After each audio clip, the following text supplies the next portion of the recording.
Bom, a Comissão de Assuntos Econômicos do Senado aprovou o projeto de lei que aumenta a tributação sobre as fintechs e as empresas de apostas online, as bets. O Matheus Dias, mais uma vez aqui com a gente. O que prevê essa proposta e qual o trâmite a partir dessa aprovação pelo Senado? Matheus.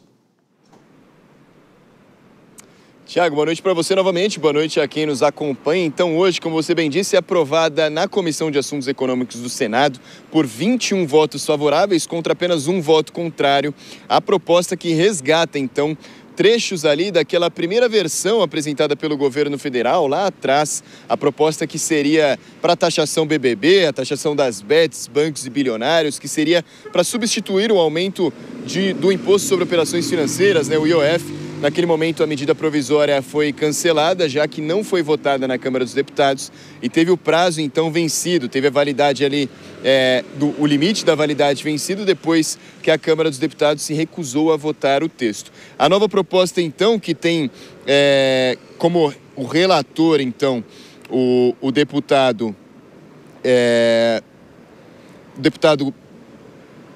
Mendonça...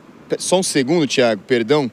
Teve o Eduardo Braga, aliás, foi o deputado que foi o relator dessa proposta. Então, essa proposta resgatou alguns trechos importantes dessa pauta inicial do governo federal e agora, então, ela foi aprovada no Senado com algumas mudanças em relação ao texto inicial. São 3 pontos principais, então, 3 pontos que serão taxados nessa nova proposta para gerar, então, arrecadação ao governo, então, equiparar a isenção do imposto de renda a partir do ano que vem. A primeira parte delas em relação à taxação das bets. As bets, então, que o lucro sobre as apostas esportivas, hoje taxadas em 12%, vão passar a ser taxadas a 18%, mas isso apenas em 2028, viu, Tiago? Já que esse aumento foi decidido pela Comissão Especial do Senado, então, que esse aumento será gradual.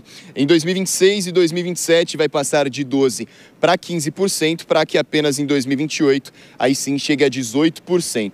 Outro ponto é a taxação das fintechs, A gente fala das instituições financeiras digitais, dos bancos digitais, sobre a contribuição social do lucro líquido, a CSLL. Então, hoje, nas fintechs, taxado a 9%, vai passar a ser taxado a 15%, também num aumento gradual, tendo 15%, então, apenas em 2028. Lembrando que os bancos físicos continuam com a maior taxa da contribuição social sobre o lucro líquido, esses taxados a 20%, 20% de alíquota.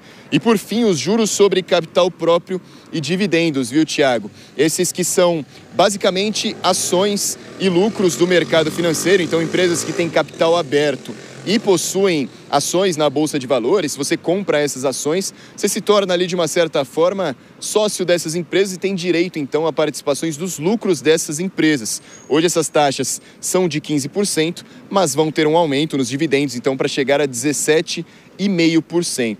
Toda essa conta tinha sido feita já pelo Senado, prevendo que no ano que vem, cerca de 5 bilhões a mais seriam arrecadados pelo governo federal com essas taxações. Só que essa conta tinha sido feita antes, Tiago, antes de terem uma certa diminuição de alíquota sobre as bets que antes seriam previstas ter um dobro nas alíquotas, elas teriam 24% de juros, mas o relator ali, Eduardo Braga, resolveu manter a 18%, disse que já seria muito duro um aumento tão grande sobre bets que já são legalizadas pelo governo federal. Então, essa diminuição de algumas alíquotas, a progressão para crescimento de outras alíquotas, fazem com que essa conta de arrecadação do governo não esteja tão atualizada. Então, a conta, a partir do projeto que foi aprovado na CAI do Senado hoje, ainda não foi feita para saber qual será a real arrecadação do governo federal a partir do ano que vem. O fato é que essa proposta ainda não entra em vigor apenas por alguns detalhes técnicos, viu, Tiago? Aprovada então na CAI do Senado, na Comissão de Assuntos Econômicos, por 21-1, ela agora tem 5 dias úteis de duração ali que podem caber recursos, então, para fazer com que essa proposta vá para o plenário do Senado, ou seja votada por todos os senadores e não só pelos 22 que votaram hoje. Se houver esse recurso, então, se votada e aprovada, aí a pauta vai para a Câmara dos Deputados e, por fim, segue para a sanção do presidente Lula, viu, Tiago? Perfeito. Matheus Dias, então já aprovação pela CAI no Senado em relação à taxação de bets e também das fintechs. Até daqui a pouquinho, Matheus, vou chamar a Denise Campos de Toledo. Eu queria perguntar para você, a gente já falou muito aqui na Jovem Pan, a Jovem Pan sempre teve a campanha Brasil, País dos Impostos. Até que ponto esse aumento de imposto, no caso das bets, das fintechs, é um aumento tolerável e aceitável, Denise? Olha, Tiago, acho que nesse sentido é tolerável, é aceitável também, porque as bets têm ganhado muito dinheiro. O Brasil despontou aí como um dos principais arrecadadores de recursos provenientes das bets, aliás, de geração de recursos envolvendo o setor, e tem um grave problema social que a gente tem visto aí de aumento de inadimplência das perdendo bens por conta de dívidas que assumem nas apostas, que é um vício, então vai contra, né, tudo que se espera, né, em termos de legislação, elas serem privilegiadas diante de todos os efeitos nocivos que provocam, apesar de ser uma aposta, não é? E tem muitas que operam de forma irregular. Inclusive, essa proposta que foi apresentada e aprovada pela CAI do Senado, ela prevê a retirada muito rápida, um rito sumário para a retirada daquelas que operam irregularmente no mercado.